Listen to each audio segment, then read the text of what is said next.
Amis, bonjour à tous et à toutes et bienvenue à notre rendez-vous quotidien consacré à la méditation de la parole de Dieu en ce jeudi 22 septembre. Nous sommes en Luc 7 à 9, Luc 9, versets 7 à 9. Installez-vous bien, c'est le temps consacré à la halte spirituelle.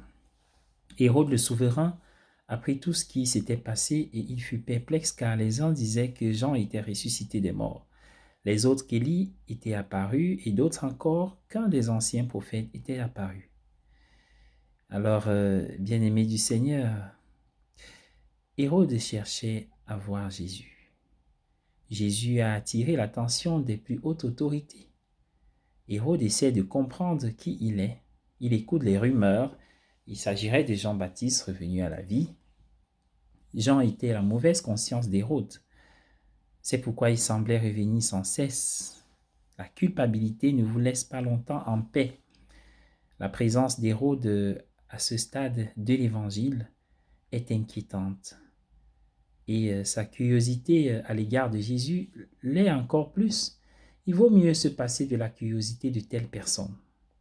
C'est une curiosité vide qui contraste fortement avec l'intérêt que les vrais disciples lui portent. Comparez-la par exemple à la curiosité de Pierre. En Luc 9, 20, la mention du nom d'Hérode suffit à introduire la notion de souffrance et de croix. Ces trois versets d'aujourd'hui s'insèrent entre l'envoi des 12 et leur retour. Ils fixent le thème, la souffrance et la mort seront le lot des disciples de Jésus, tout comme elles sont le lot de Jésus lui-même et de Jean avant lui. Lorsque les chrétiens ont mauvaise presse, c'est le plus souvent à cause de nos échecs. Mais même lorsque ce n'est pas le cas, nous ne devrions pas être si surpris.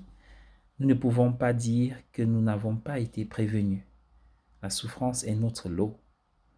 Mais si nous parlions encore de cette curiosité d'Hérode, il veut voir Jésus. Comme chacun d'entre nous, on dit une seule chose, je demande au Seigneur, c'est d'habiter sa maison.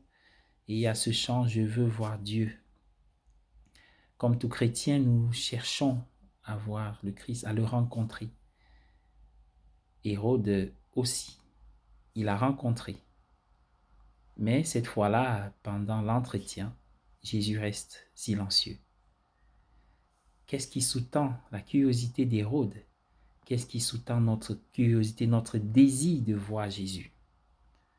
Est-ce l'ambition du pouvoir ou l'orgueil ou la faible croyance ou confiance? Ou alors l'humilité, l'amour, la recherche de la source de tout amour?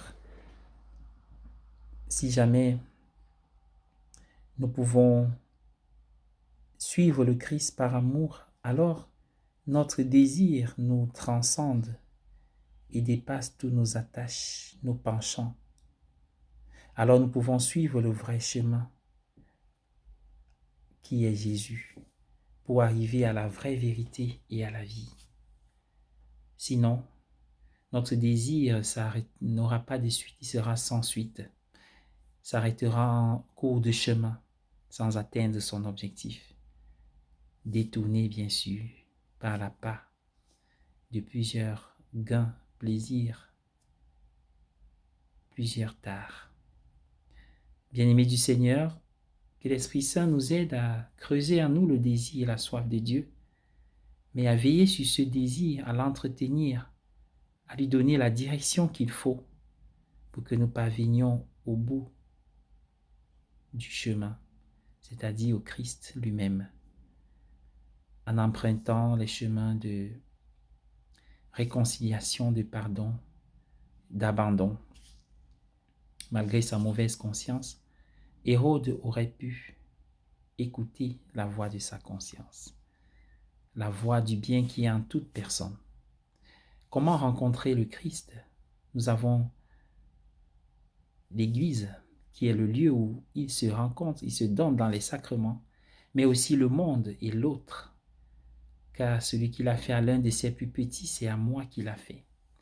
Et l'amour de Dieu s'accomplit par l'amour du prochain.